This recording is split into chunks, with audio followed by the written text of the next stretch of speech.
Olá a todos, obrigado por assistirem a mais uma edição do Fórum 20 anos, 20 temas.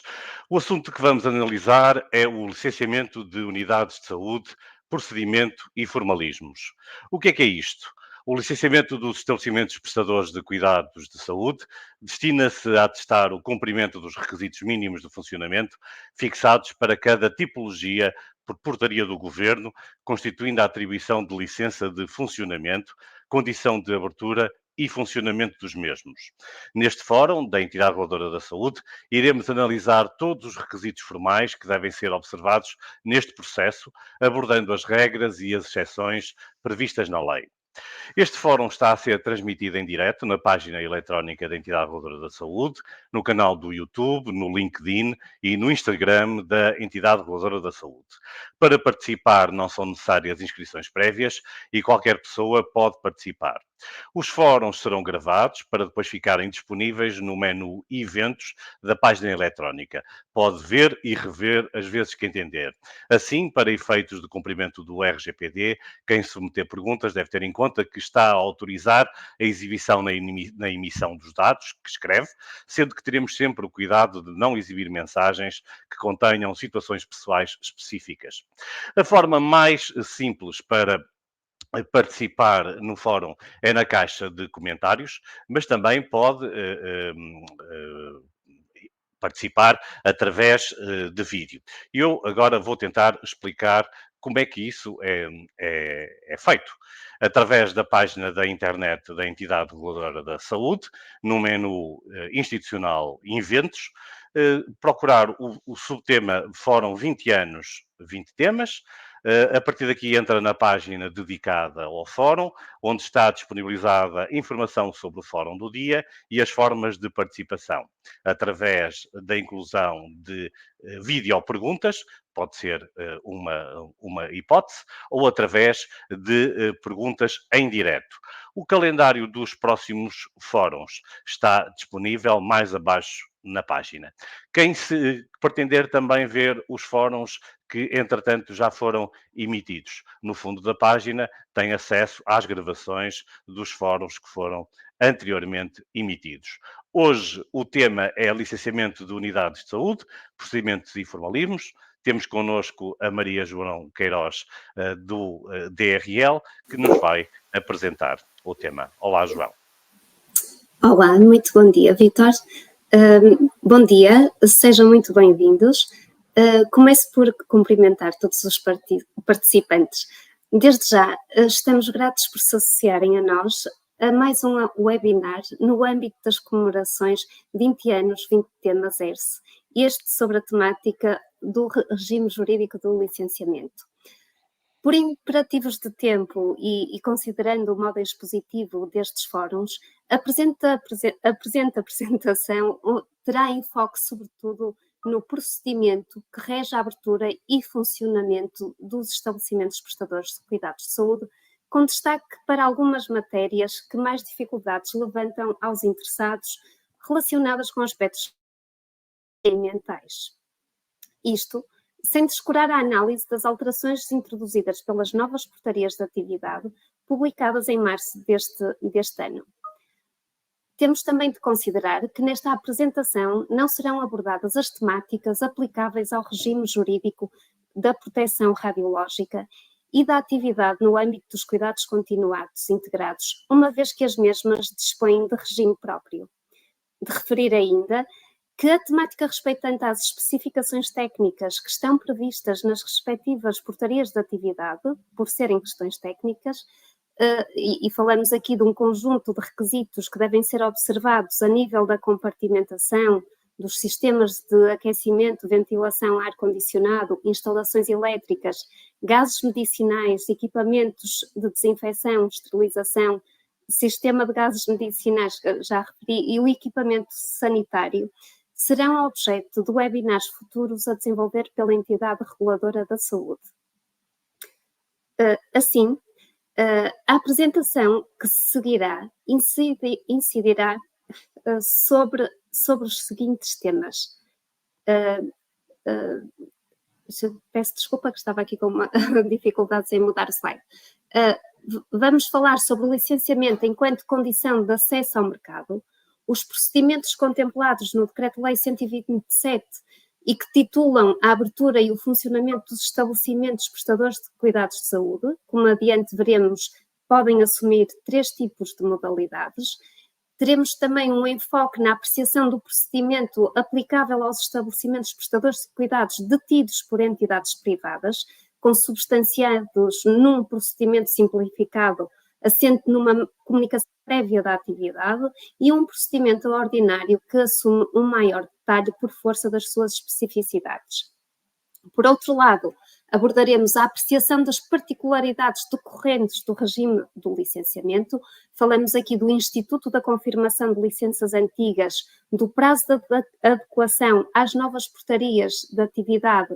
Falamos também da alteração aos elementos da licença e da dispensa do cumprimento de requisitos de funcionamento. Faremos ainda uma abordagem sumária aos requisitos formais previstos em cada portaria de atividade e, por último, abordaremos alguns dos poderes previstos no Decreto-Lei 127 de 2014 no âmbito do exercício da regulação do licenciamento.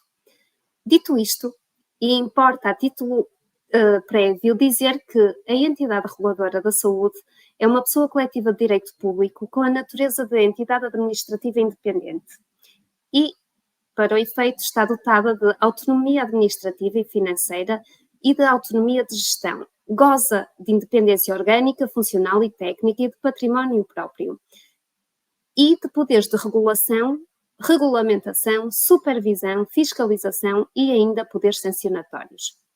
A sua missão assenta assim na regulação da atividade dos estabelecimentos prestadores de cuidados de saúde do setor público, privado, cooperativo, social, independentemente da sua natureza jurídica. Para o efeito, dispõe de um conjunto de atribuições assente em 3 pilares fundamentais. Garantir que os estabelecimentos cumprem os requisitos de exercício e de atividade e funcionamento a que estão sujeitos, com destaque em matéria do licenciamento. Garantir direitos relativos ao acesso aos cuidados de saúde, à prestação de cuidados de saúde de qualidade e demais direitos dos utentes e legítimos interesses que lhes assistam, e garantir a legalidade e transparência das relações económicas entre os diversos operadores, entidades financiadoras e utentes. Dito isto, antes de nos debruçarmos sobre o regime jurídico do licenciamento, importa estabelecer um breve enquadramento sobre o papel do licenciamento da entidade reguladora da saúde. Efetivamente, com a aprovação da Lei Quadro das Entidades Administrativas Independentes, publicada pela Lei 67 de 2013, observou-se um reforço da independência e o alargamento das competências e poderes destes organismos. Consequentemente, tais alterações tiveram impacto nas atribuições até então conferidas à entidade reguladora da saúde e impacto ao nível das suas competências e poderes de atuação. E, por conseguinte, implicou a alteração aos seus estatutos. Concretamente, observou-se um alargamento das competências da entidade reguladora da saúde no âmbito do licenciamento dos estabelecimentos. Nesse seguimento, foi aprovado um regime específico do licenciamento, publicado através do Decreto-Lei 127 de 2014, que teve como intuito alargar o regime da verificação dos requisitos mínimos de abertura e funcionamento dos estabelecimentos prestadores de cuidados de saúde, independentemente da sua natureza, garantindo-se assim critérios de qualidade mínimos transversais a todos os setores da saúde e concentrar as competências em matéria de licenciamento, fiscalização, monitorização dos estabelecimentos num único organismo, a entidade reguladora da saúde. Assim, desde 2014, a ERSE concentra todo o procedimento do licenciamento. E como acabei de referir, o regime está previsto no Decreto-Lei 127 de 2014, que prevê a disciplina normativa respeitante a abertura, funcionamento e modificação dos estabelecimentos prestadores de cuidados de saúde, e bem assim foi concretizada através do Regulamento 86 de 2016. Dito isto, o licenciamento, enquanto condição, passa a assumir-se enquanto condição de acesso ao mercado. Assume-se assim, como acabei de dizer, uma forma que o legislador definiu de acesso, permanência e manutenção dos estabelecimentos no mercado, estabelece o cumprimento de um patamar mínimo de qualidade e segurança na prestação dos cuidados e, portanto, erigindo-se como forma de atestar aquilo que o legislador considerou enquanto requisitos técnicos relativos a instalações, organização e funcionamento. Com efeito, do que aqui se trata é de atribuir ao interessado o exercício de exercer uma determinada atividade, desde que se encontrem observados os requisitos legais e regulamentares, estabelecidos para o efeito. Assim, visando exercer o seu direito, o interessado deve impulsionar o competente procedimento, nos termos do qual será lavrado o respectivo título. Após este impulso, é que decidido a instrução por parte da entidade reguladora da saúde, o interessado pode desenvolver a atividade a que se propõe. Como adiante veremos, o licenciamento dos estabelecimentos prestadores de cuidados de saúde assenta em procedimentos diferenciados, em função da natureza jurídica das entidades responsáveis e, bem assim, em função das respectivas tipologias de atividade. Nessa medida, podem ou não implicar a emissão de um ato administrativo, uma decisão da ERS de conteúdo permissivo que autoriza o funcionamento dos estabelecimentos prestadores de cuidados de saúde. Nessa medida, não podemos falar do licenciamento sem determinarmos quem são os seus sujeitos. E são eles as entidades responsáveis por estabelecimentos prestadores de cuidados de saúde, ou seja, estamos a falar de pessoas singulares ou coletivas que estejam registadas na ERS e que, de alguma forma, gerem, detêm ou exploram os estabelecimentos prestadores de cuidados de saúde. Importa referir que no licenciamento apenas se encontram abrangidos os estabelecimentos fixos, encontrando-se de fora deste regime as unidades móveis, sejam elas motorizadas ou domicílios. Uma nota só relativamente ao registro na ERS para dizer que o registro visa dar a publicidade e declarar a situação jurídica dos estabelecimentos prestadores de cuidados de saúde sujeitos à jurisdição regulatória da ERS. Portanto, o registro assume-se como condição da abertura dos estabelecimentos e deve ser requerido antes do início da atividade. Dito isto, a abertura, e conforme decorre do Decreto-Lei 127 de 2014, a abertura e funcionamento de um estabelecimento prestador de cuidados de saúde depende da verificação dos requisitos técnicos de funcionamento aplicáveis a cada tipologia de atividade, os quais são definidos por portaria de um membro do governo responsável pela área da saúde. Uma nota a respeito da recente alteração legislativa introduzida com a publicação das portarias de atividade, nos termos das quais o legislador veio consagrar uma uniformização de critérios de aplicação a todos os estabelecimentos prestadores de cuidados de saúde, detidos por pessoas coletivas públicas, instituições e entidades privadas. Portanto, entendeu o legislador que estes requisitos mínimos relativos à organização, funcionamento, recursos humanos e instalações técnicas destes estabelecimentos, por respeitarem a uma melhoria da qualidade assistencial e a critérios de segurança e saúde dos utentes, devem ter uma aplicação geral e transversal a todos os setores da saúde. Ao passo que as portarias de atividade, entretanto revogadas, dispunham apenas de uma definição de critérios aplicáveis aos estabelecimentos prestadores de cuidados de saúde do setor privado. Feita esta anotação, previu o legislador que a verificação dos requisitos técnicos de funcionamento aplicáveis a estabelecimentos detidos por entidades privadas é titulada por licença, a qual poderá seguir um dos seguintes procedimentos. Falamos de um procedimento simplificado por mera comunicação prévia e de um procedimento ordinário. Já no tocante às demais entidades, falamos das IPSS, pessoas coletivas públicas, misericórdias e instituições militares. Veio o legislador prever que a verificação dos requisitos técnicos de funcionamento depende da emissão de uma declaração de conformidade, ou seja, estamos a falar aqui de um procedimento especial. Esta declaração de conformidade, peço desculpa, é obtida através de um procedimento próprio, procedimento esse que deverá ser definido por portaria do governo responsável, a qual também fixa os requisitos técnicos de funcionamento para os estabelecimentos prestadores de cuidados de saúde. O certo é que estas portarias, publicadas em março último, vieram definir os requisitos técnicos, não prevendo qualquer disciplina relativamente a este procedimento especial de declaração de conformidade. Isto posto, falta ainda esta disciplina procedimental, já que especial, uma vez que não pode a entidade reguladora da saúde, atendendo a esta especialidade, recorrer às normas gerais que decorrem do procedimento administrativo. Observa-se, portanto, que estas portarias publicadas e no que toca a estas instituições não se mostram completas. A todas faltam concretizar este procedimento especial que não pode ser colmatado, como referi, com base na norma geral.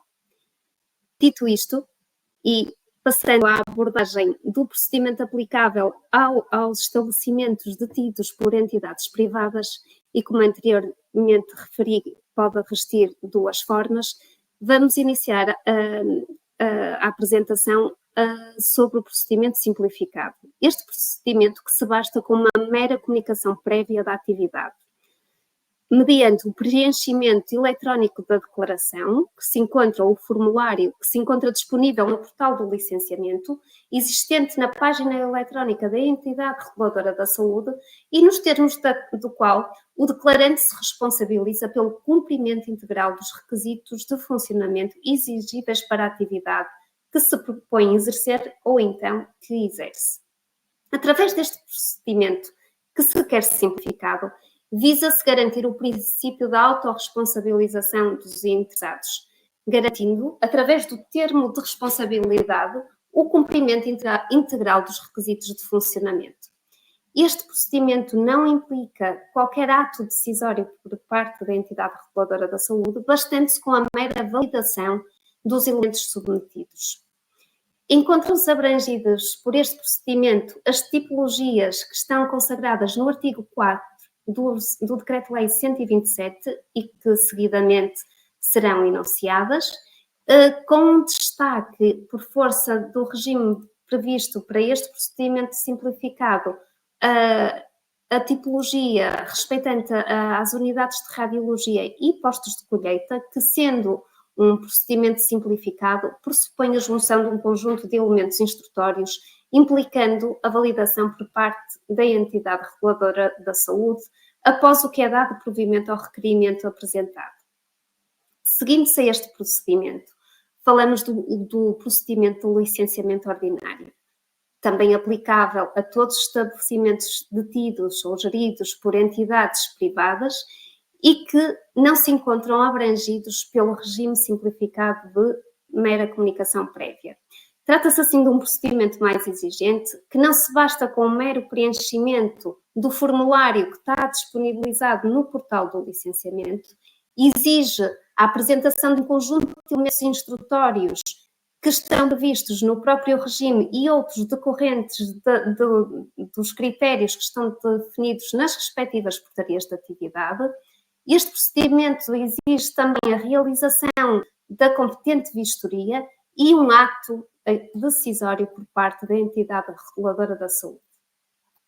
Nesta medida, e procedemos à enunciação das tipologias que estão sujeitas ao procedimento por mera comunicação prévia.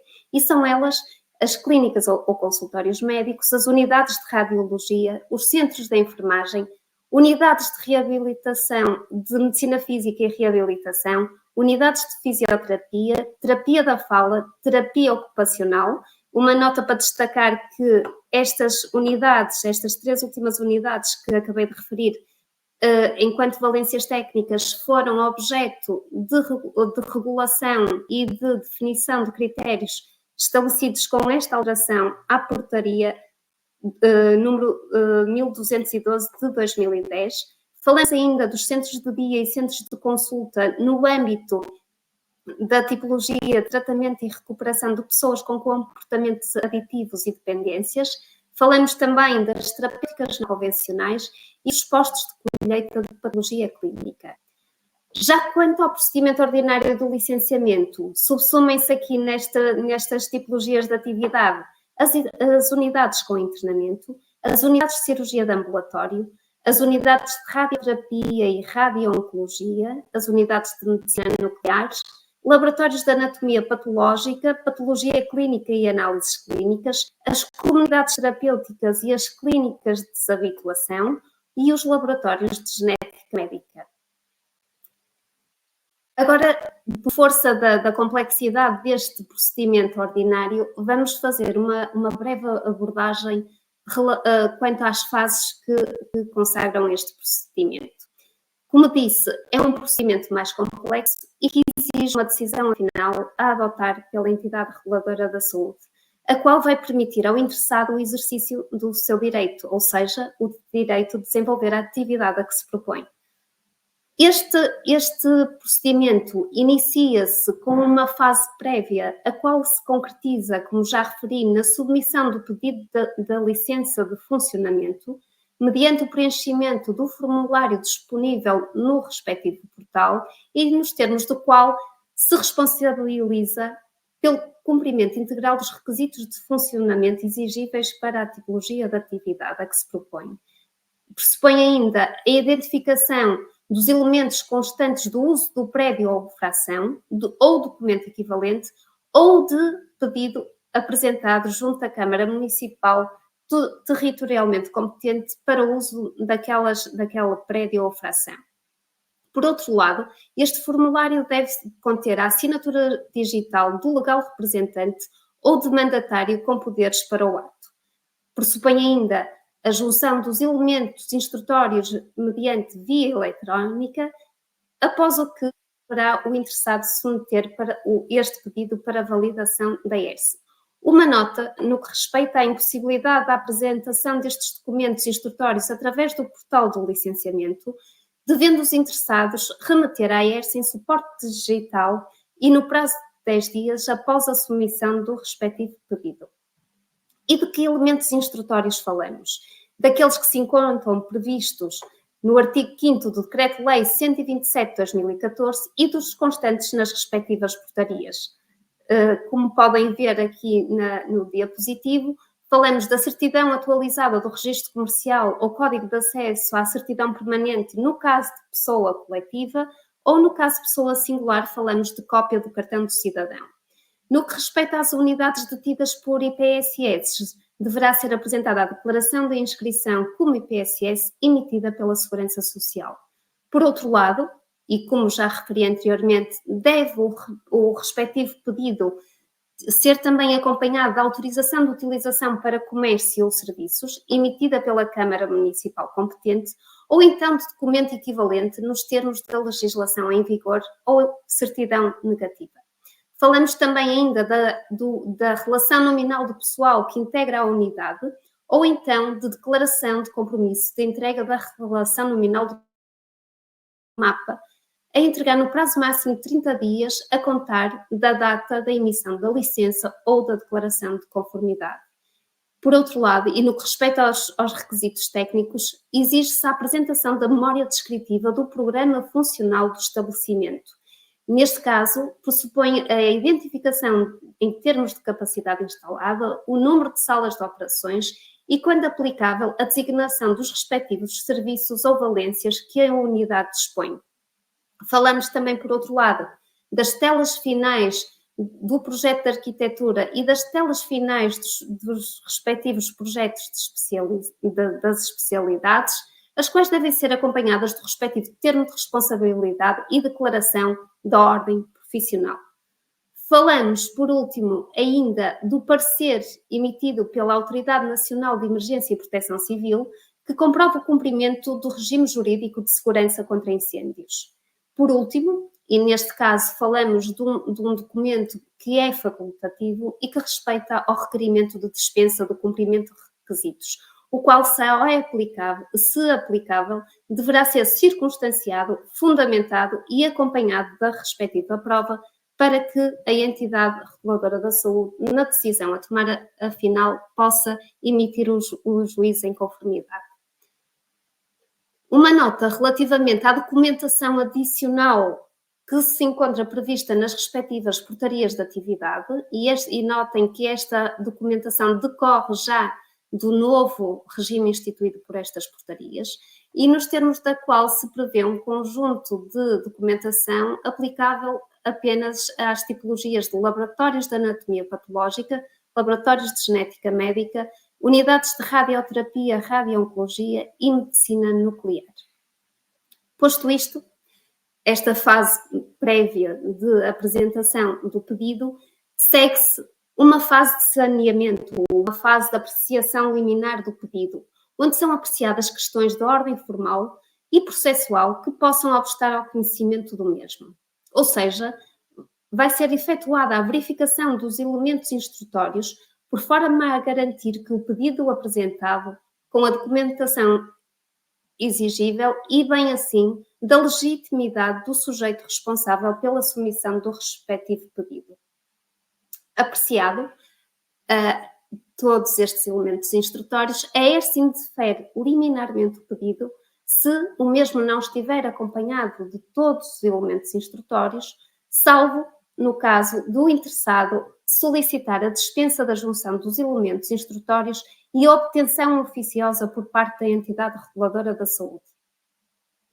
Uma nota relativamente aos pedidos de licenciamento instruídos apenas com um pedido ou com um pedido apresentado junto do organismo camarário competente para o uso do prédio ou fração. Ou seja, estamos a falar aqui de um estabelecimento que ainda não dispõe do título camarário competente e apenas apresenta o requerimento da instrução do pedido apresentado junto do mesmo.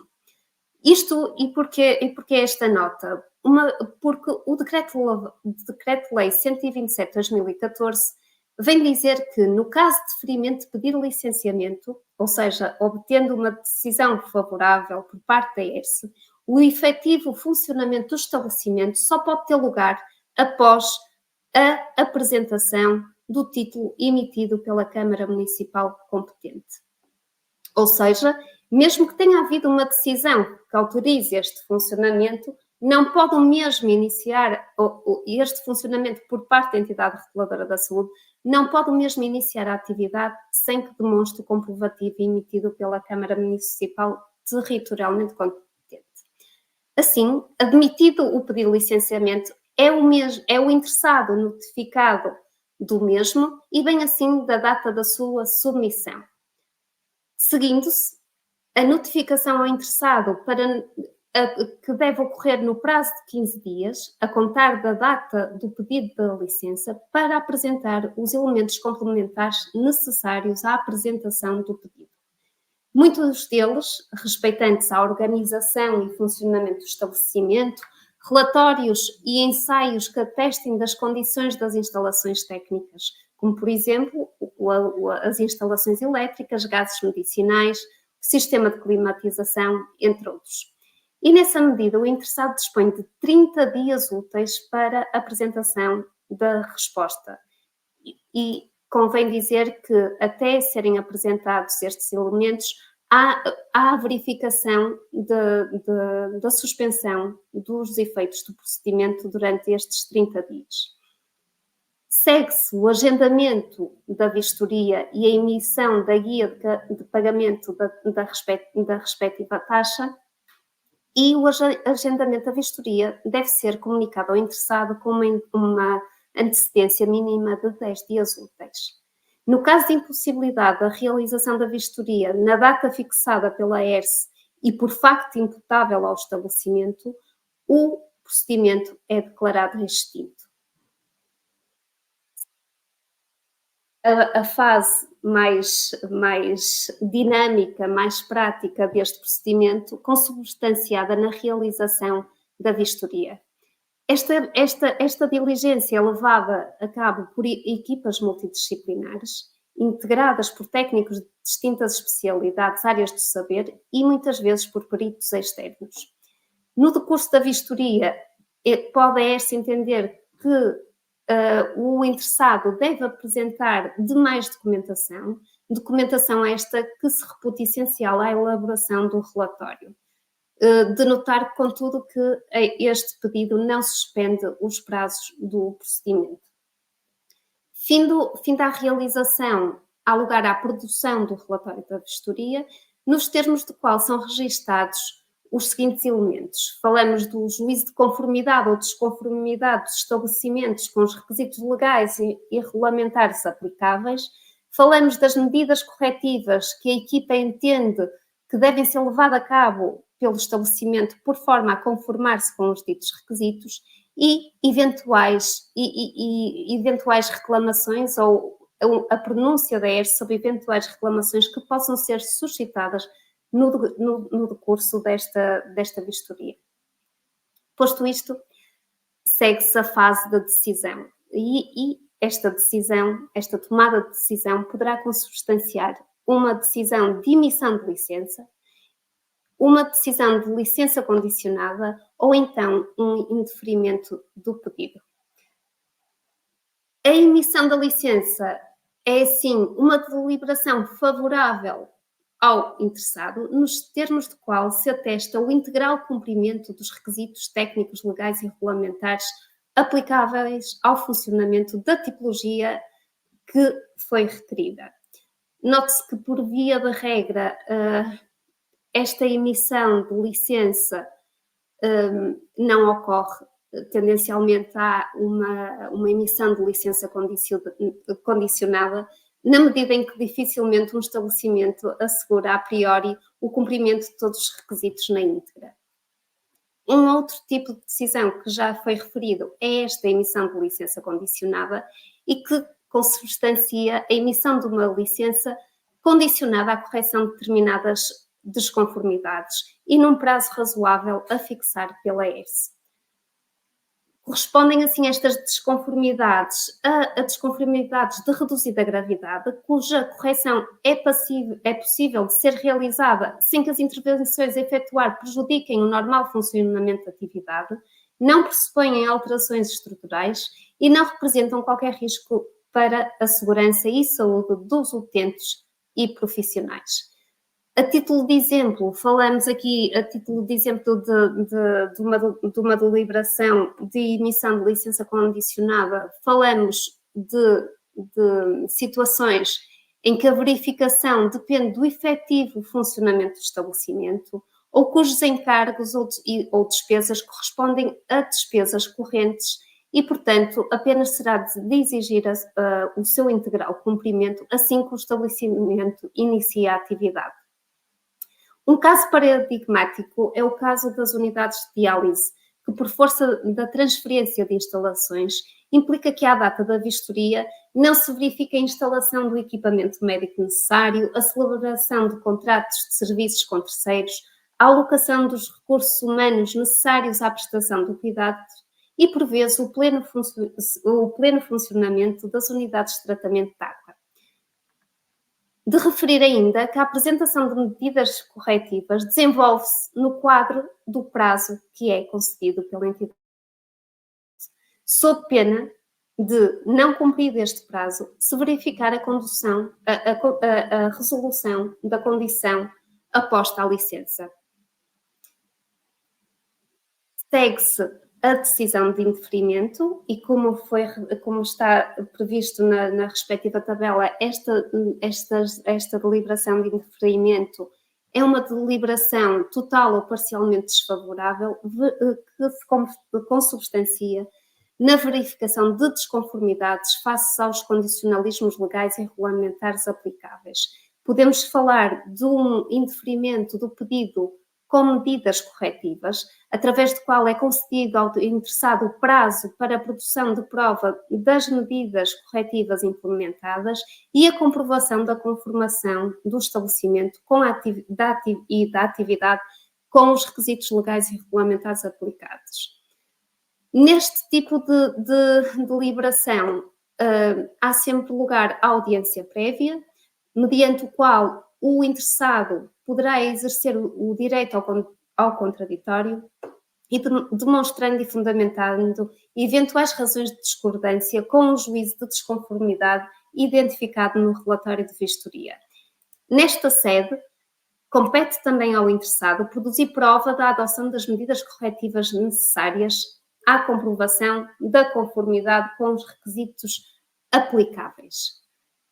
Por outro lado, podemos falar também do indeferimento sem medidas corretivas. Estamos a falar de uma decisão totalmente desfavorável, fundado na verificação da desconformidade com os requisitos instituídos. Nestes casos, as desconformidades, por que mais graves, podem configurar a necessidade de alteração estrutural do estabelecimento, a supressão mostrar-se inviabilizada pela estrutura e limitações da construção do edifício, sendo exemplo disso o facto de determinada área a nível de compartimentação não acautelar os requisitos mínimos e, nessa medida, o edifício em causa não ter capacidade para cumprir esse requisito por inerência das limitações estruturais. Falamos também de situações de incumprimento do pé-direito mínimo ou incumprimento de requisitos de instalações elétricas, cuja resolução, elétricas e não só elétricas e de sistema de climatização, cuja resolução não seja compaginável face às condições estruturais do edifício. Portanto, e nestes casos também deve-se ter presente que, para além destas questões estruturais, não é possível acautelar um conjunto de critérios que pressupõem o uso do Instituto da Dispensa do Cumprimento de Requisitos. Outros casos que também consubstanciam este indeferimento liminar poderão ser o facto do objeto do pedido não respeitar a atividade desenvolvida e, bem assim, a informação apresentada por falta de seriedade ou sustentação mínima não permite que o pedido seja inteligível. Portanto, estamos a falar de situações de gravidade maior, de incumprimento e impossibilidade de adaptação do estabelecimento aos requisitos legais e regulamentares aplicáveis, sendo nesta medida o interessado apenas notificado para exercer o direito ao contraditório. João, vamos ter que adiantar, estamos a ficar com pouco tempo. Pedi a tua síntese. Podemos seguir em frente, uma vez que já falei aqui da audiência dos interessados, e é nesta sede que os interessados devem ser ouvidos no procedimento, pronunciando-se sobre todas as questões do seu interesse e apresentando as medidas corretivas por forma a demonstrar o cumprimento dos requisitos e, portanto, vamos debruçar-nos agora, findo o elenco das fases que presidem ao procedimento ordinário, às particularidades que estão previstas no regime do licenciamento. Eu peço desculpa, passei isto à frente, do regime do licenciamento e falamos desde logo do facto de o legislador ter estabelecido um regime transitório de aplicação do novo regime do licenciamento aos estabelecimentos que se encontravam em funcionamento à data da publicação do Decreto-Lei 127 de 2014 e que fossem detentores de licenças de funcionamento. Nessa medida, determinou a manutenção da validade das respectivas licenças, mesmo após a entrada deste diploma, com a condição de não se verificarem quaisquer modificações aos elementos essenciais da mesma. Prevendo-se assim um regime de proteção das licenças obtidas ao abrigo da legislação anterior, acautelando as expectativas de entidades exploradoras de estabelecimentos prestadores de cuidados de saúde. Uma nota que tal reconhecimento não desonera os estabelecimentos do cumprimento dos requisitos vigentes à data da emissão daquelas licenças, sob pena do seu incumprimento configurar a responsabilidade de controle nacional. Segue-se um outro instituto previsto no Decreto-Lei, respeitante ao prazo de adaptação dos estabelecimentos aos novos requisitos. Nessa medida, entendeu o legislador prever um prazo de adequação daqueles estabelecimentos. Sucede que, por força das alterações legislativas veio o legislador a revogar esta obrigatoriedade constante do número 4º do artigo 19º dos estabelecimentos existentes detentores de licença antiga. Contudo, este prazo de adaptação veio a ser previsto nas novas portarias de atividade publicadas em março deste ano, decorrendo da sua análise a seguinte disciplina: relativamente a estabelecimentos não licenciados ou estabelecimentos novos, não dispõem os estabelecimentos ou de qualquer prazo de adaptação, sendo-lhes diretamente aplicáveis os novos requisitos instituídos pelas portarias. Relativamente aos estabelecimentos licenciados e novas tipologias, neste caso que abrange os estabelecimentos detentores de licenças de funcionamento emitidas ao abrigo do Decreto-Lei 63/93, do Decreto-Lei 279/2009, todas as licenças referentes ao procedimento simplificado por mera comunicação prévia e, bem assim, estas novas realidades, falamos das unidades de fisioterapia, terapia da fala e terapia ocupacional, disponham do prazo de 5 anos, e falamos dos existentes, disponham de 5 anos para a adequação aos novos requisitos. Para o efeito, o interessado deve requerer licença que ateste a conformidade com os requisitos, podendo estas licenças seguir tanto o procedimento simplificado como o procedimento ordinário.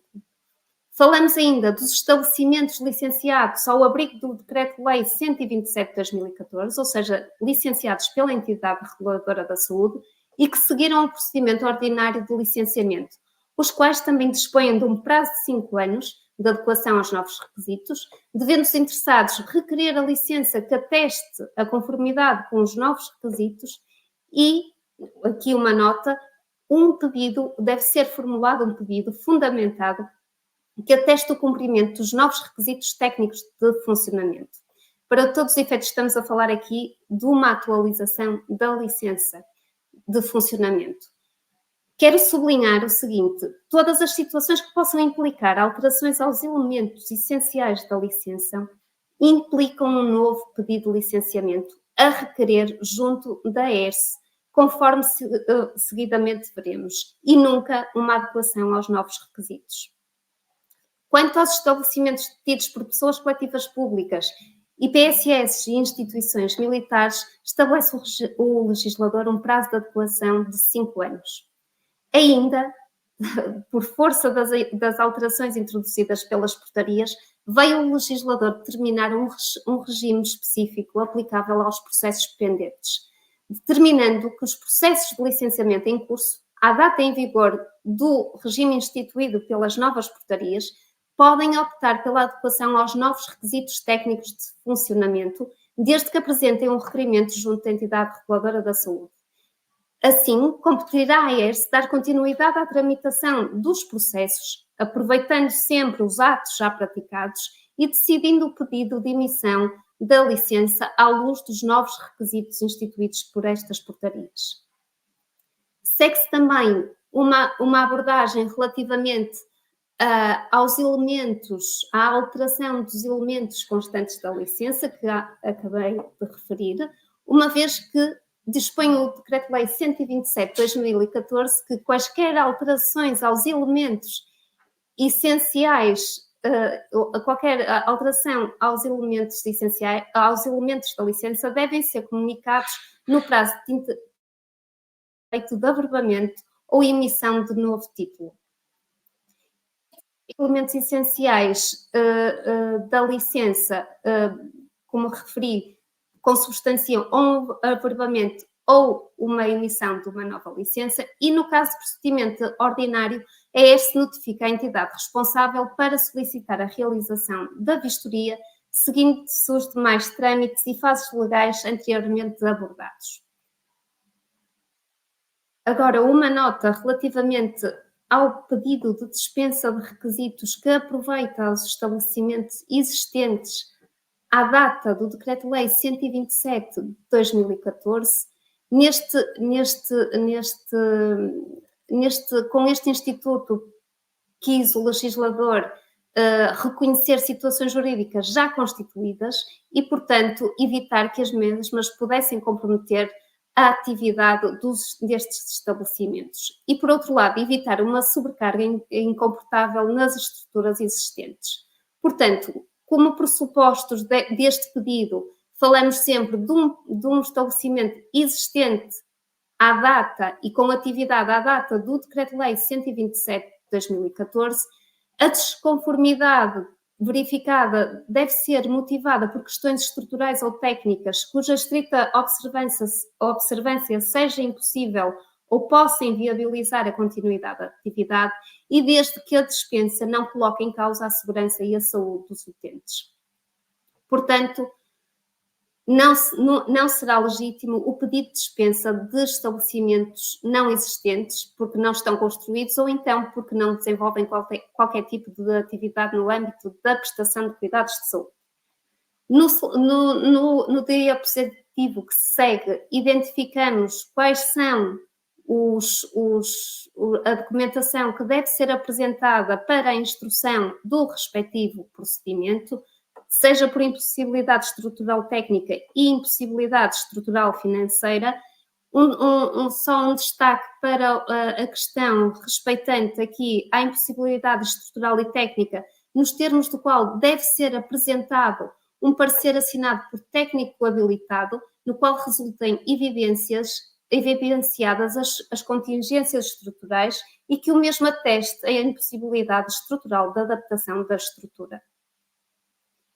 Segue-se uma última particularidade do regime de licenciamento relativamente e que está relacionada com os estabelecimentos que pretendam integrar mais do que uma tipologia de atividade. Neste caso, os estabelecimentos devem requerer apenas uma licença de funcionamento, a qual seguirá a tramitação prevista para a tipologia sujeita ao controle mais exigente. Imaginemos, no caso de ser instruído um pedido para clínicas e consultórios médicos e para unidade com internamento, seguir-se-á o procedimento da unidade com internamento por ser o procedimento mais exigente. Nota que queria deixar aqui presente decorre deste novo regime instituído pelas portarias de atividade no que respeita às unidades de internamento. Previu o legislador que os requisitos técnicos de funcionamento aplicáveis às unidades com internamento são também aplicáveis às clínicas e consultórios médicos e unidades de cirurgia de ambulatório, desde que observados os respectivos critérios de funcionamento. Posto isto, e porque a exposição já vai longa, farei uma breve incursão sobre o que são estes requisitos técnicos de funcionamento. O artigo 10º do Decreto-Lei prevê um conjunto de requisitos a observar pelos estabelecimentos prestadores de cuidados de saúde, prevendo que os requisitos que estão previstos em cada portaria de atividade, requisitos de higiene, segurança e salvaguarda da saúde pública, bem como regras de qualidade e segurança definidas por códigos científicos e técnicos aplicáveis, e bem assim o cumprimento das regras deontológicas por parte dos profissionais. Estes requisitos mínimos de funcionamento que estão previstos nas portarias de atividade respeitam sobretudo à organização e funcionamento dos estabelecimentos, aos recursos humanos e às instalações técnicas propriamente ditas. Concretamente, no que respeita à organização e funcionamento, prevê-se um conjunto de obrigações que devem ser observadas, desde logo assentes na informação a disponibilizar aos utentes, a qual deve estar afixada em local bem visível a utentes e visitantes. Conforme se verifica aqui no diapositivo, a informação a fixar em local visível do público consubstancia-se na informação decorrente das próprias portarias. Falamos a título de exemplo da tabela de preços, falamos do horário de funcionamento, a identificação da direção clínica. Falamos também ainda de outra informação que decorrem de outros diplomas legais, como seja a certidão comprovativa do registro na ERSE, a licença de funcionamento e informação respeitante ao livro de reclamações. Aqui fica só para a tomada de conhecimento os elementos que constam da licença de funcionamento E, no que respeita ainda à organização e funcionamento, prevê o legislador um conjunto de documentação mínima que deve estar disponibilizada no respectivo estabelecimento, e esta documentação assume-se como um veículo para apurar da conformidade do estabelecimento com os padrões mínimos de qualidade e segurança e da prestação dos serviços de saúde, quer a nível de instalações, recursos humanos e organização. Portanto, esta documentação tanto poderá ser apresentada no pedido de licenciamento, como em ações a desenvolver pela ERSE, seja no âmbito de fiscalização ou de avaliações periódicas. Também consta aqui o rol do documento a título exemplificativo da documentação que deve estar prevista no arquivo do estabelecimento prestador de cuidados de saúde.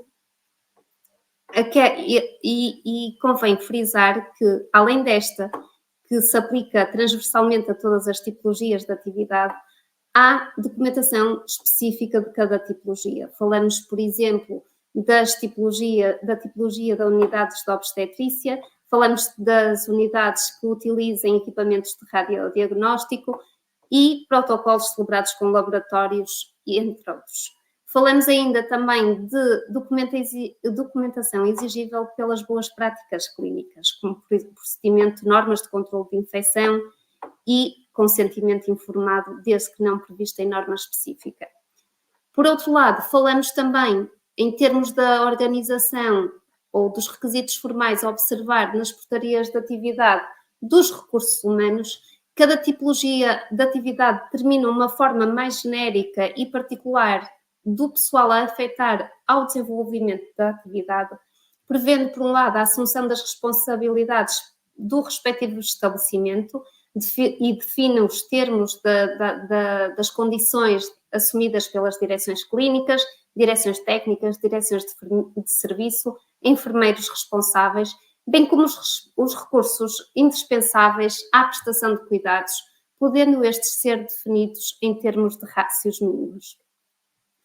Segue-se apenas uma breve abordagem para dizer que o legislador não regulamentou todas as tipologias de atividade, na medida em que persistem um conjunto de atividades cujo procedimento não está previsto, ou seja, cujos requisitos não estão contemplados em portarias de atividade.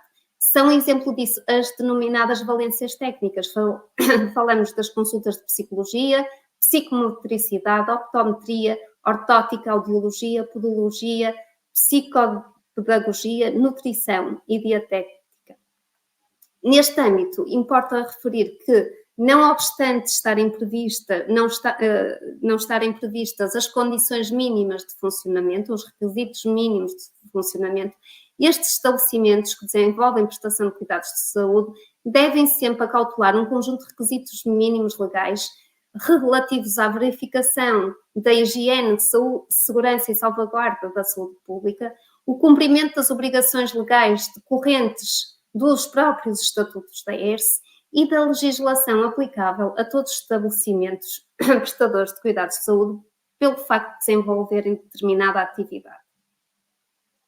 Dito isto, e já quase em jeito de conclusão, importa referir que a ERSE dispõe de um conjunto de poderes específicos que estão previstos no Decreto-Lei 127 de 2014 e que são consubstanciados em fiscalização, no desenvolvimento de ações de fiscalização e monitorização, podendo também a ERSE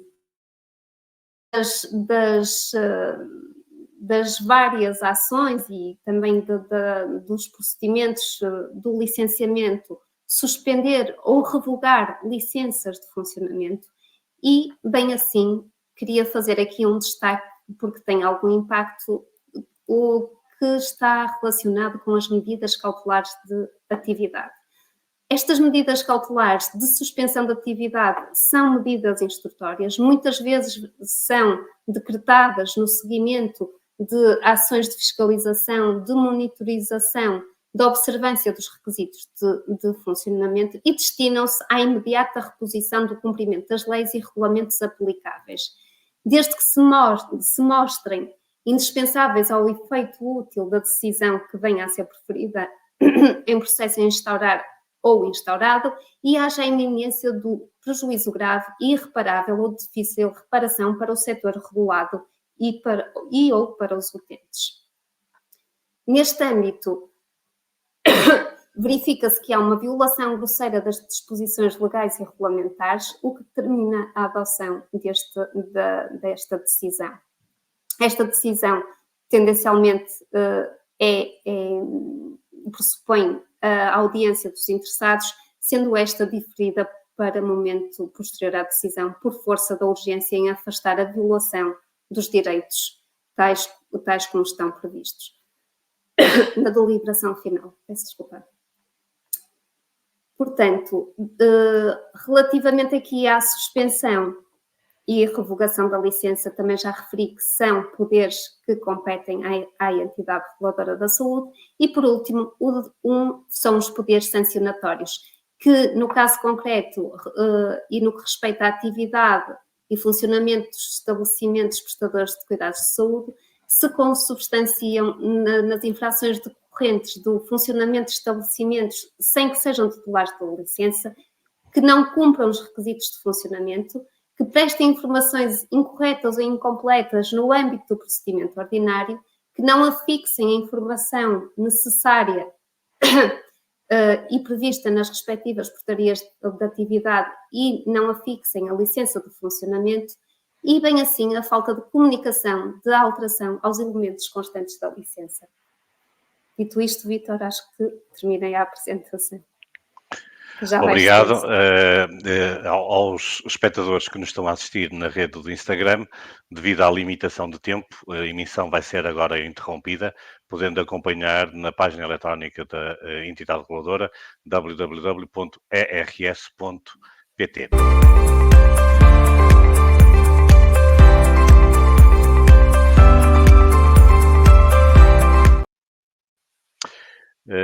Estamos então numa altura de perguntas e respostas.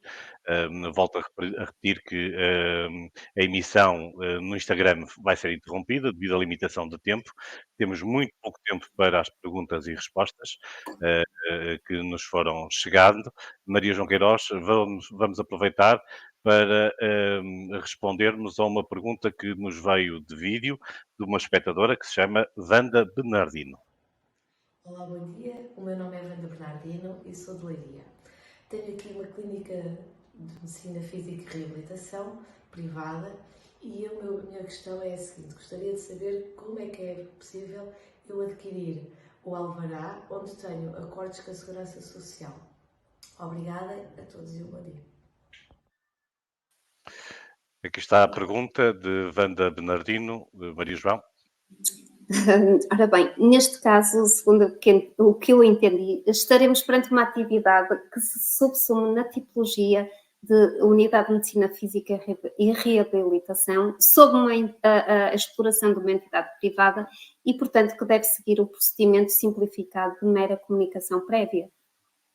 Este procedimento, tal como referi, inicia-se com o preenchimento do formulário disponível no portal do licenciamento, nos termos do qual o reclamante se responsabiliza pelo cumprimento integral dos requisitos de funcionamento abaixo, tudo. Após o que será validado o pedido. Muito bem, vamos agora então a uma pergunta de alguém através da página eletrónica, porque perdemos a emissão no Instagram e no LinkedIn. Por favor, a primeira pergunta. Joana Gomes, os procedimentos a adotar em situações de emergência têm que estar expostos em local visível ou podem estar arquivados? Estes procedimentos são da fixação obrigatória, tal como constante nas respectivas portarias de atividade. Ok, vamos a mais uma pergunta. Marlene Marques, o certificado ANPC é obrigatório para todas as unidades de saúde ou apenas para as sujeitas a licenciamento ordinário? Os postos de colheita têm de ter certificado ANPC? Todos os estabelecimentos devem dispor de certificado emitido pela Proteção Civil, o qual atesta o cumprimento dos requisitos em matéria de segurança contra incêndios. Muito obrigado, João. Mais alguma questão? Pergunto.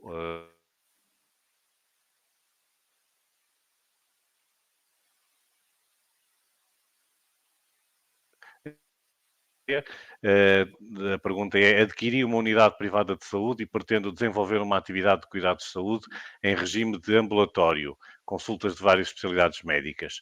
Pretendo saber se, à semelhança dos procedimentos camarários, posso requerer um pedido de informação prévia para verificar do cumprimento dos requisitos de funcionamento e, com isso, solicitar o procedimento de licenciamento. Relativamente a esta questão, importará dizer que efetivamente a entidade reguladora da saúde não dispõe de um procedimento de informação prévio destinado à verificação do cumprimento dos requisitos. Não obstante, o interessado pode sempre apresentar junto à ERSE um pedido de esclarecimento, o qual tem como finalidade a prestação de esclarecimento, ou mesmo terá, visará a prestação de esclarecimentos específicos e respeitantes à interpretação, à aplicação da regulamentação que o interessado quiser ver aplicada. Neste pedido também deverá o interessado apresentar os elementos, falamos aqui de memórias descritivas, projetos de especialidade ou outros elementos que atestem a questão que pretende ver esclarecida. Temos mais uma pergunta, penso que será a última do fórum de hoje. Um hospital privado que dispõe de serviço de internamento médico, o qual dispõe de licença de funcionamento para essa tipologia e para a atividade de clínicas médicas, no presente pretendo iniciar a atividade de atendimento permanente, disponho do prazo de 5 anos para a adaptação aos novos requisitos. Esta questão, efetivamente, pode gerar algum bocadinho de confusão por força do novo regime que está previsto nas portarias. Tratando-se aqui, o que estamos a falar aqui não é de uma adequação do estabelecimento a novos requisitos, estamos a falar aqui de uma alteração aos elementos essenciais previstos para a portaria de internamento, ou seja, estamos a falar aqui da adição de um novo serviço àquela unidade hospitalar, um serviço facultativo que está previsto nessa portaria, que é o serviço de atendimento permanente, e nessa medida pressupõe alteração aos elementos essenciais da licença e, portanto, deve o interessado requerer a emissão de novo título junto da ERSE, a qual depois segue os respectivos trâmites legais. Bem, Maria João, muito obrigado pela tua apresentação e participação neste fórum 20 anos, 20 temas. Aos espectadores e às pessoas que pretendam colocar questões à entidade reguladora da saúde sobre este assunto e que não foram aqui respondidas, agradecemos que possam enviar um correio eletrónico para a morada registros@rs.pt. Uma última informação, o próximo fórum será no próximo dia 14 de maio. O assunto será publicidade em saúde, dedicado em particular, mas todos podem seguir, aos regulados da entidade reguladora da saúde e agradecemos que possam estar presentes nessa altura. A todos, continuação de uma muito boa tarde e obrigado pela participação. Uhum.